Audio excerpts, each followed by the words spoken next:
Dans le village de Kapakpatira, en plein cœur du Bénin, deux familles se disputent une ancienne prophétie. Les Aolu, gardiens des secrets du Vodou Mebieso, dieu du tonnerre, et les Insu, descendants des initiés du Vodum Dan, le serpent arc-en-ciel. Depuis des générations, ces deux lignées s'observent avec une méfiance teintée de respect, car elles détiennent chacune une moitié du pouvoir ancestral du village. Mais une nuit, un présage terrible bouleverse l'équilibre. Un éclair s'abat sur le temple sacré des Bieso et y laisse graver un symbole inconnu. À cet instant, Zinsu Tohosu, patriarche de la famille du serpent, a une vision où un enfant né de leurs deux lignées unifiera leur pouvoir ou provoquera leur ruine. Quelques lunes plus tard, un événement exceptionnel secoue Kapakpatira. Aïda, fille de la famille Aolu, met au monde des jumeaux. Mais à peine sont-ils nés que les tambours du couvent se mettent à résonner seuls et les esprits du village murmurent. L'un portera la foudre, l'autre le venin.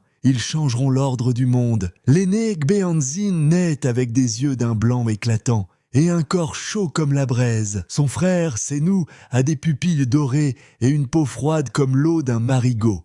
Chacun semble incarner une force surnaturelle, l'un héritier des Bieso, l'autre du Dan sacré. Mais alors que le village célèbre leur naissance, un ancien mâle se réveille. Mami Wata, la divinité des eaux jalouse de l'union des lignées, envoie ses émissaires pour semer la discorde entre les deux familles. Peu à peu, les tensions ressurgissent et un sorcier banni, Togbe Adjinu, profite de la peur pour s'emparer du pouvoir. À l'aube de leurs 16 ans, Gbehanzin et Senou sont contraints de fuir lorsque Togbe Adjinu les accuse d'être les porteurs d'un déséquilibre cosmique. Traqués, ils trouvent refuge auprès d'une vieille prêtresse, Maoulé, dernière initiée du Vodum, oubliée de l'harmonie. Elle leur révèle leur véritable destinée. S'ils parviennent à maîtriser leurs dons, ils pourront restaurer l'équilibre entre leurs familles. Mais s'ils échouent, le chaos engloutira Kapakpatira. Commence alors un périple initiatique où les jumeaux devront affronter des épreuves redoutables, la forêt des esprits errants, où les âmes des ancêtres viennent tester leur courage, la caverne du serpent céleste, où Senou doit prouver qu'il est digne du Vodum Dan, l'autel du tonnerre, où Gbeanzin doit invoquer la colère des Bieso sans en être consumé.